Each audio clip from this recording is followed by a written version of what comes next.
कार्यक्रम में उपस्थित देश के रक्षा मंत्री श्रीमान राजनाथ सिंह जी, एनसीसी के DG lieutenant general Gurbir Pal Singh ji, यहाँ उपस्थित सभी महानुभाव, अधिकारीगण, गणतंत्र दिवस की परेड में हिस्सा लेने वाले कलाकार,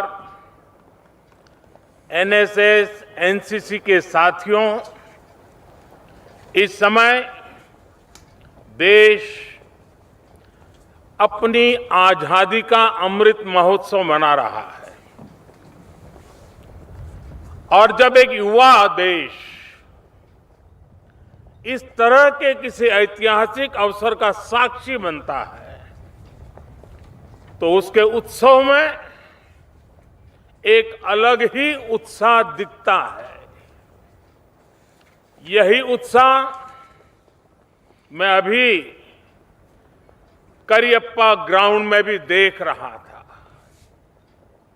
ये भारत की उस युवा शक्ति के दर्शन हैं जो हमारे संकल्पों को पूरा करेगी, जो 2047 में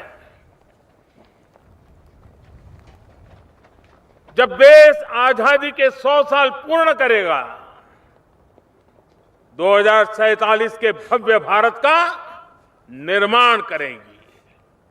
मुझे गर्व है कि मैं भी कभी आप ही की तरह एनसीसी का सक्रिय कैडेट रहा हूं।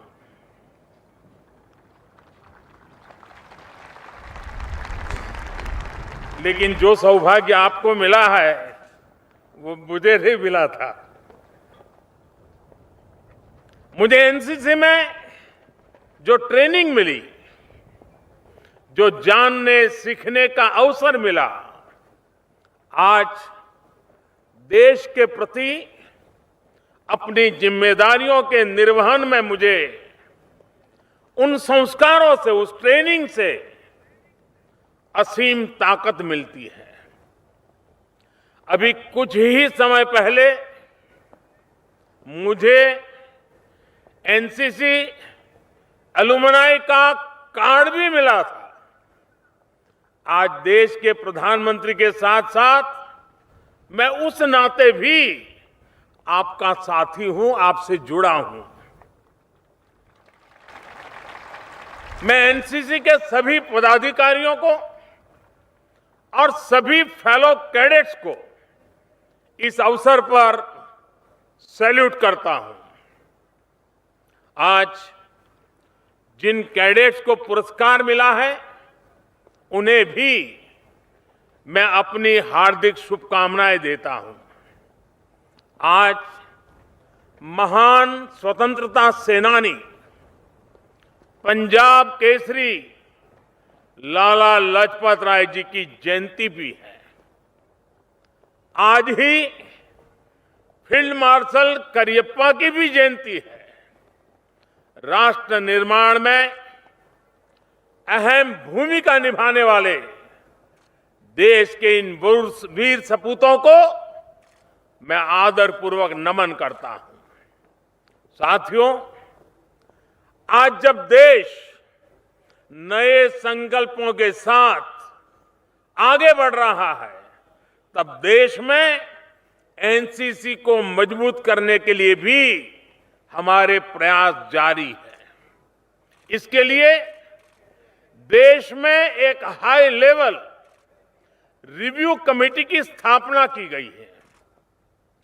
पिछले 2 सालों में हमने देश के सीमावर्ती क्षेत्रों में 1 लाख नए कैडेट्स बनाए हैं। मुझे खुशी है कि एनसीसी कैडेट्स की ट्रेनिंग में सिमुलेशन जैसी आधुनिक टेक्नोलॉजी का इस्तेमाल भी बढ़ रहा है। हमारे एजुकेशन सिस्टम को एनसीसी से जोड़ने के लिए भी देश कई कदम उठा रहा है। पूरी तरह से सेल्फ फाइनेंसिंग स्कीम के तहत 1,00,000 कैडेट्स का विस्तार देश की कॉलेजों में किया गया है। 1,00,000 कैडेट्स को लेकर यही प्रयास अब स्कूलों में भी शुरू किया गया है। नई राष्ट्रीय शिक्षा नीति के तहत देश की 90 यूनिवर्सिटीज ने एनसीसी को इलेक्टिव सब्जेक्ट के रूप में भी शुरू किया है। मैं आज यहां बड़ी संख्या में गर्ल कैडेट्स को देख रहा हूं। ये देश के बदलते मिजाज का प्रतीक है। देश को आज आपके विशेष योगदान की जरूरत है। देश में आपके लिए आज अपार अवसर मौजूद है। अब देश की बेटियां सैनिक स्कूलों में एडमिशन ले रही है। सेना में महिलाओं को बड़ी जिम्मेदारियां मिल रही हैं। एयरफोर्स में देश की बेटियां फाइटर प्लेन उड़ा रही है। ऐसे में हमारा प्रयास होना चाहिए कि एनसीसी में भी ज्यादा से ज्यादा बेटियां शामिल हो। जिन बेटियों ने खुद एनसीसी ज्वाइन किया है, वो इसके लिए एक प्रेरणा बन सकती है। साथियों, देश के प्रसिद्ध कवि माखनलाल जी चतुर्वेदी की एक कविता, और उस कविता की पंक्तियों में उन्होंने कहा, भूखंड बिछा, भूखंड बिछा आकाश ओढ़, नए नोदक ले, मोदक प्रहार, ब्रह्मांड हथेली पर उछाल, अपने जीवन धन को निहार। ये पंक्तियां सामर्थ्य की पराकाष्ठा का वर्णन करती है। शक्ति ऐसी हो कि भूखंड को बिछा सके, आकाश को ओढ़ सके, ब्रह्मांड को हथेली पर उछाल सके। ताकत ऐसी हो कि कठिन से कठिन परिस्थिति का भी हंसकर डटकर मुकाबला कर सके। आज मां भारती भारत के युवाओं से यही आह्वान कर रही है, भूखंड बिछा, आकाश ओढ़, नए नोदक ले, मोदक प्रहार, ब्रह्मांड हथेली पर उछाल, अपने जीवन धन को निहार। आने वाले 25 साल का अमृतकाल देशभक्ति के ज्वार का है। और आज चुनौती इस बात की नहीं है कि दुनिया में कोई इसे स्वीकार करेगा या नहीं। आज महत्व इस बात का है कि जब दुनिया भारत को इतनी उम्मीदों के साथ देख रही है, इतने भरोसे के साथ देख रही है, तो भारत अपने प्रयासों में कहीं से भी कमजोर तो नहीं पड़ जाएगा। आज आजादी के अमृत महोत्सव में भारत ने जो संकल्प लिए हैं, जो अभियान शुरू किए हैं, वो निरंतर नई ऊर्जा पाते रहें, इसका बहुत बड़ा दायित्व हमारे देश के कोटि कोटि नौजवानों पर है। आज इस समय जितने भी युवक युवतियां एनसीसी में हैं, एनएसएस में हैं, उसमें से ज्यादातर इस शताब्दी में ही पैदा हुए हैं। आपको ही भारत को 2047 तक बड़े आन बान शान के साथ लेकर जाना है। इसलिए आपकी कोशिश है, आपके संकल्प,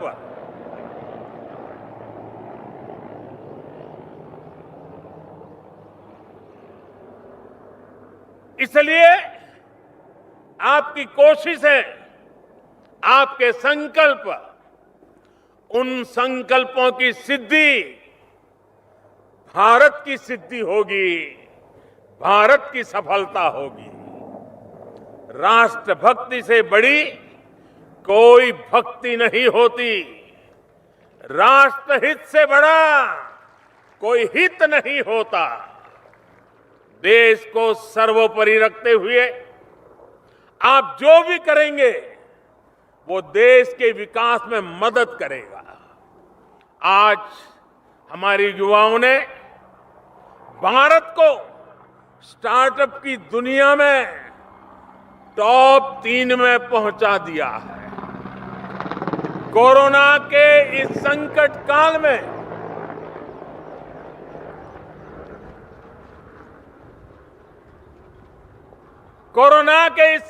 काल में जितने यूनिकॉर्न बने हैं वो भारत के युवाओं का शक्ति प्रदर्शन है।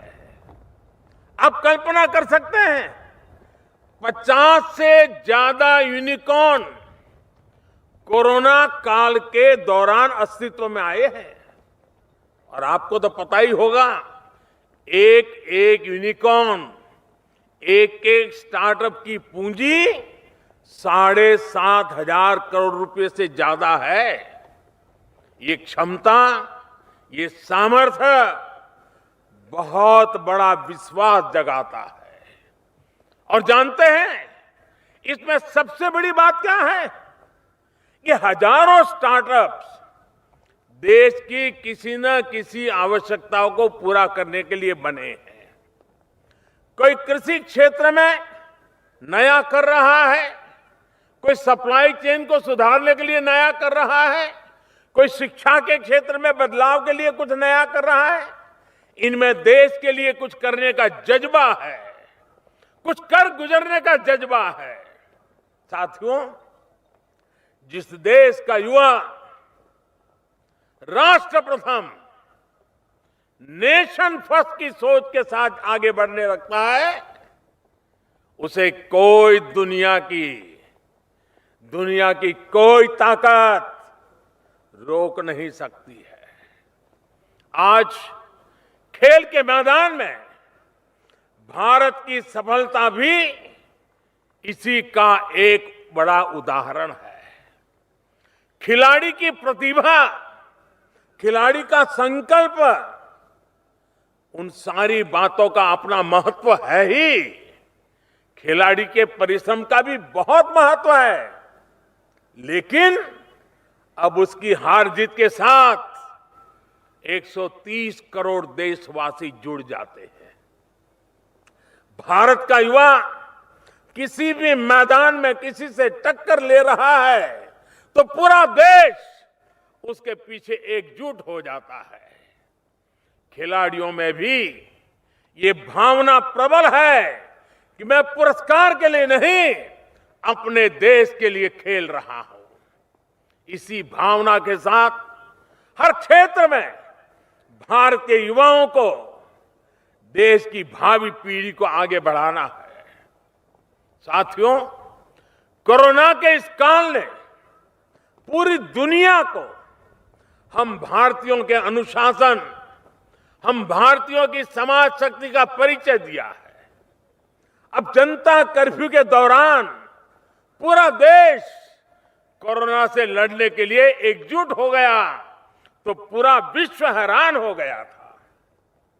कुछ लोग हमारे समाज को कोसते हैं, लेकिन इसी समाज ने दिखा दिया कि जब बात देश की हो तो उससे बढ़कर कुछ नहीं। जब सही दिशा मिले, सही उदाहरण मिले, तो हमारा देश कितना कुछ करके दिखाता है। ये उसका उदाहरण है। आप एनसीसी और एनएसएस के युवाओं ने भी कोरोना के इस संकट में अपने सेवाभाव से सभी का दिल जीता है। अब आपके ये भी दायित्व है कि जो कुछ आपने एनसीसी में सीखा है वो सिर्फ जब यूनिफॉर्म पहना हो तभी काम में आए, ऐसा नहीं होता है।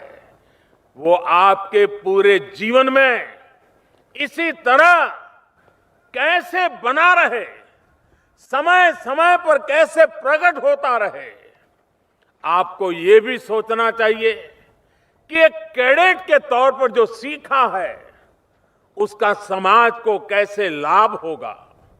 जैसे आप अगर किसी गांव में रहते हैं तो आप पता कर सकते हैं कि कहीं उस गांव में कोई विद्यार्थी स्कूल छोड़ करके ड्रॉप आउट तो नहीं है। आप उससे मिलेंगे, उसकी दिक्कतें समझेंगे, उसकी पढ़ाई फिर से शुरू हो इसके लिए प्रयास करेंगे तो एनसीसी की भावना को आप आगे बढ़ाएंगे। अब स्वच्छता का अभियान को बढ़ावा देने के लिए भी अपने गांव, मोहल्ले, अपने शहर, कस्बे में अलग अलग टीमें बना सकते हैं, क्योंकि आपने यहां पर लीडरशिप के गुण सीखे हैं।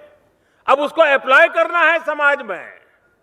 जिस तरह आपने समुद्री तटों की सफाई के लिए पुनीत सागर अभियान चलाया था, बहुत प्रशंसा पाई थी, वो एनसीसी के कार्यकाल के बाद भी जारी रहना चाहिए। जैसे आजकल देश में कैच द रेन, इसका एक जन आंदोलन चल रहा है। बारिश के पानी को हम कैसे बचाएं, जो हमारे तालाब है, जो झील है, उन्हें कैसे साफ रखें, इस दिशा में भी आप लोगों को जागरूक कर सकते हैं। साथियों, आजादी की लड़ाई में महात्मा गांधी ने देश के सामान्य मानवी को ऐसी ऐसी प्रवृत्तियों से जोड़ा था जिनसे लोगों की रोजी रोटी भी चलती थी, लेकिन साथ साथ देशभक्ति का आंदोलन भी गति पकड़ता था। जैसे कोई सूत काटने का काम करता था, कोई प्रौढ़ शिक्षा से जुड़ा था, कोई गौ पालन से जुड़ा होकर काम करता था, कोई स्वच्छता का काम करता था। इन सारे विषयों को गांधी जी ने आजादी के आंदोलन से जोड़ दिया था।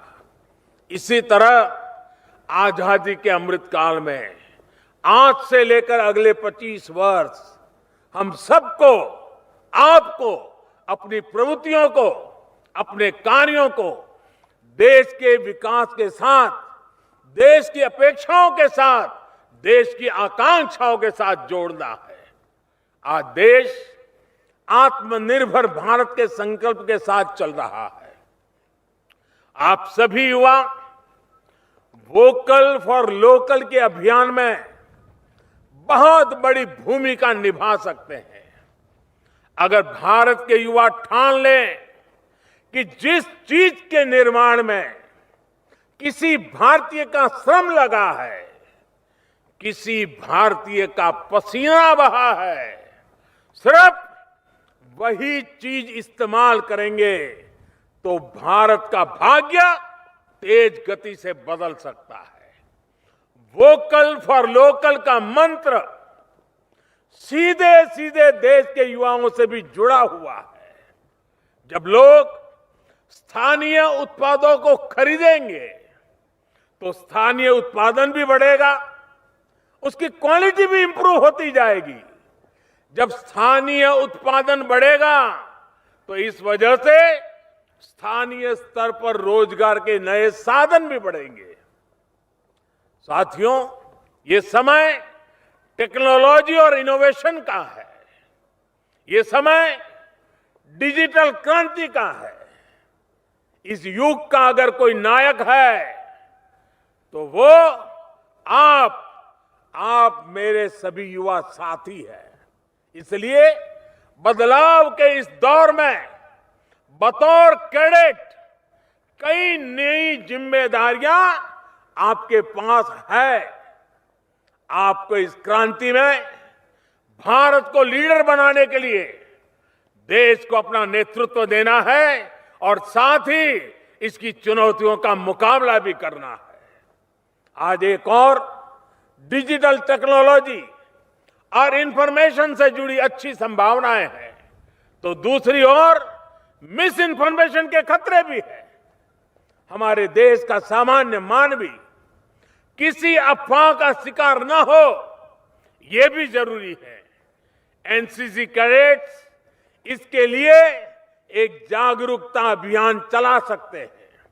एक और चैलेंज जो आज के युवाओं के सामने है वो है वर्चुअल और रियल लाइफ में बिगड़ता सामंजस्य। एनसीसी अपने कैडेट्स के लिए इस सामंजस्य की ट्रेनिंग के तरीके तैयार कर सकती है जो बाकी लोगों के लिए भी मददगार हो। साथियों, एक और विषय को मैं आपके सामने उठाना चाहता हूं। ये विषय है नशे का, ड्रग्स का। नशा हमारी युवा पीढ़ी को कितना बर्बाद करता है, ये आप भली भांति जानते हैं।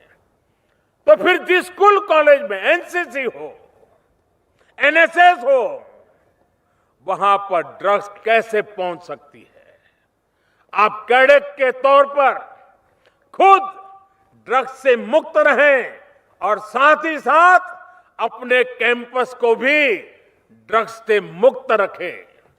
आपके साथी जो एनसीसी, एनएसएस में नहीं है, उन्हें भी इस बुरी आदत को छोड़ने में मदद करिए। साथियों, देश के ऐसे ही सामूहिक प्रयासों को नई ऊर्जा देने के लिए कुछ वर्ष पहले एक पोर्टल भी शुरू किया गया था। ये पोर्टल है सेल्फ फॉर सोसाइटी। सेल्फ फिर 4 लिखा हुआ है, सेल्फ फॉर सोसाइटी पोर्टल। इस पोर्टल पर अलग अलग व्यक्ति आकर, अलग अलग कंपनियां आकर, अलग अलग संगठन आकर समाज से सेवा के जो काम होते हैं उन कार्यों में वो सहयोग करते हैं। विशेषकर भारत की आईटी और टेक कंपनियों ने इस दिशा में बहुत अच्छा काम किया है। आज इससे 7,000 से ज्यादा संगठन और 2.25 लाख से ज्यादा लोग जुड़े हुए हैं जो कुछ न कुछ समाज सेवा में करते हैं। एनसीसी, एनएसएस के लाखों युवाओं को भी इस पोर्टल से जरूर जुड़ना चाहिए। भाइयों और बहनों, हमें एक और एनसीसी कैडेट का विस्तार करना है, तो दूसरी ओर कैडेट स्पिरिट को भी आगे बढ़ाना है। ये स्पिरिट जन जन तक पहुंचाना है, गांव गांव तक उसकी गूंज, ये हम सबका दायित्व है।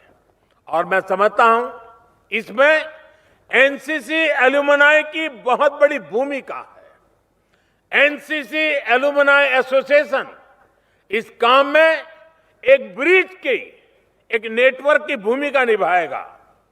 चूंकि मैं खुद इस एसोसिएशन का सदस्य हूं, इसलिए मेरी देश विदेश में फैले सभी एल्यूमनाई साथियों से अपील है कि इस मिशन का सक्रिय हिस्सा बने, क्योंकि once a cadet always a cadet, once a cadet always a cadet. हम जहां कहीं भी है, जिस किसी क्षेत्र में अपनी सेवाएं दे रहे हैं, हमारे अनुभव देश और नई पीढ़ी के बहुत काम आ सकते हैं। हमारे अनुभव एक संगठन के रूप में एनसीसी को भी पहले से बेहतर बनाने का माध्यम बन सकते हैं। इससे एनसीसी की स्पिरिट और कर्तव्य की भावना का समाज में भी विस्तार होगा। मुझे पूरा भरोसा है आजादी के अमृत महोत्सव में हमारे ये प्रयास नए भारत के निर्माण की ऊर्जा बनेंगे और एनसीसी के कैडेट्स इसमें बहुत बड़ी भूमिका निभाएंगे। इसी विश्वास के साथ आप सभी का बहुत बहुत धन्यवाद। भारत माता की, भारत माता की, भारत माता की, वंदे वंदे वंदे। बहुत बहुत धन्यवाद। आपके